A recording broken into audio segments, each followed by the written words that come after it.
XIe siècle, les hauteurs du village sont choisies par les Almoravides pour la défense des côtes tunisiennes. Des tours de guet sont construites et donneront son nom à la colline Djebel Menara, littéralement la montagne du phare. Situé au sommet de cette colline, le Dar Jaouida offre un panorama imprenable sur la baie de Sidi Bou Saïd. Cette maison a une longue histoire puisqu'elle a eu plusieurs vies. Au départ, c'est une petite maison de Sidi Bou Saïd qui a été construite, je suppose, dans les premières années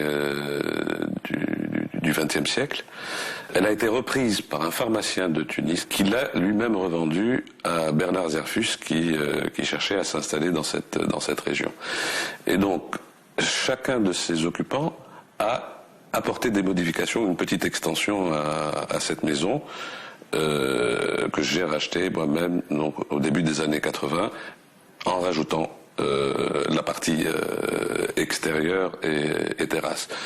Bernard Zerfus, quand il l'a racheté, il n'a pas fait lui-même les plans, mais il a demandé à son ami Marmet de le faire. Et c'est lui qui a conçu le salon qui donne sur la baie de Sidi Bou Saïd avec ce système de voûtes croisées.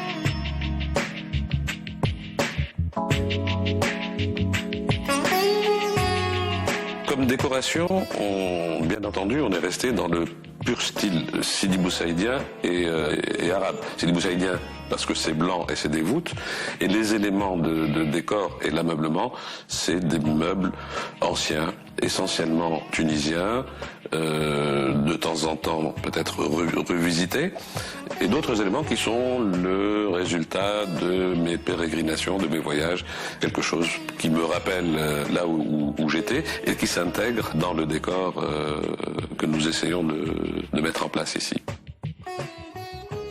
Le lustre était là au moment où j'ai acheté la maison. C'est un lustre que Bernard Zerfus avait trouvé en chinant à Tunis, et en vendant la maison, il lui était difficile de le ramener, donc je l'ai racheté à Bernard Zerfus. C'est un lustre en verre soufflé rouge, qui est une couleur considérée comme pure et noble dans le verre soufflé, qui est incomplet mais qui reste une belle pièce.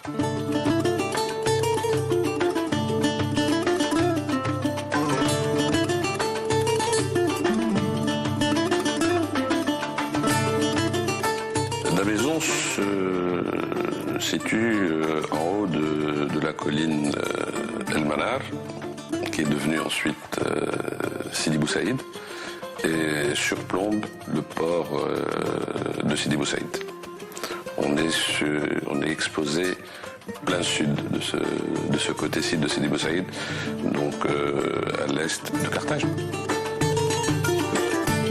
Les habitations se concentrent autour de la mosquée et le tombeau de Sidi Bou Saïd, un saint soufi du XIIIe siècle qui a donné son nom au village. L'architecture des maisons est d'inspiration andalouse et provient de l'influence des musulmans espagnols débarqués sur les côtes au XVe siècle. Premier site protégé au monde, le village médiéval de Sidi Bou Saïd est un petit paradis de la Méditerranée, rendu célèbre par de nombreux peintres et écrivains. L'entrée de la maison, dans l'esprit de toutes les maisons de Médina, est discrète. Les portes ne laissent jamais deviner ce qu'il y a derrière. C'est une façon d'être discret et de ne pas avoir éventuellement l'opulence agressive ou criarde. Le niveau de l'entrée de la maison est un niveau classique, bâti autour d'un patio. Et ça, c'était le corps de la maison initiale. Les escaliers ont été rajoutés pour accéder à ce salon qui n'existait pas dans la première maison. Et donc la première maison, à elle seule, en haut, qui est un petit 2 pièces, mais c'est une maison arabe modèle réduit en quelque sorte. Et aujourd'hui, il y a un niveau, on va dire, privé, et puis le niveau dans lequel nous nous trouvons maintenant, qui est l'espace de vie autour du salon et de la terrasse.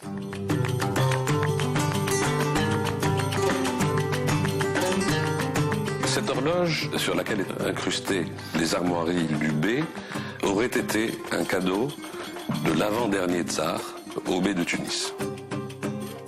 Bernard Zerfus, qui était un ami de l'ancien président Bourguiba, a hébergé effectivement Bourguiba ici. En fait, le 1er juin 1955, après son retour triomphal à Tunis, Bourguiba avait besoin de s'isoler un petit peu après son exil pour mettre en place la stratégie finale de la dernière phase de l'indépendance. Et donc, il est venu ici et il y est resté, je crois, 3 ou 4 semaines. C'est là où les derniers pas vers l'indépendance ont été dessinés par Habib Bourguiba et ses compagnons.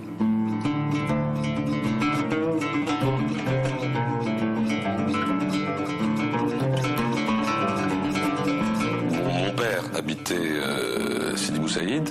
Je voulais donc rester dans le village en essayant d'être pas trop loin. Donc c'était un peu pour des raisons pratiques et on va dire la proximité familiale.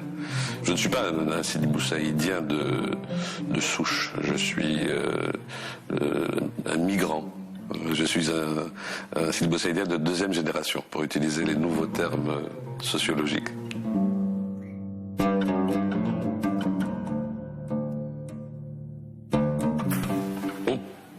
Plus vraiment parler de vie de village à Sidi Bou Saïd, parce qu'un village, c'est pas seulement des habitants, mais il y a une vie autour de commerce, de proximité, de barbier. Or, Sidi Bou Saïd est devenu avant tout un centre touristique. Donc, la vie de village, non, nous n'avons pas de boucher, nous n'avons pas de barbier, nous n'avons pas d'épicier, nous avons des marchands de souvenirs. Et donc la vie de village se limite à des visites entre voisins ou, bien entendu, la séance café ou thé à la menthe au café de Sidi Bou Saïd.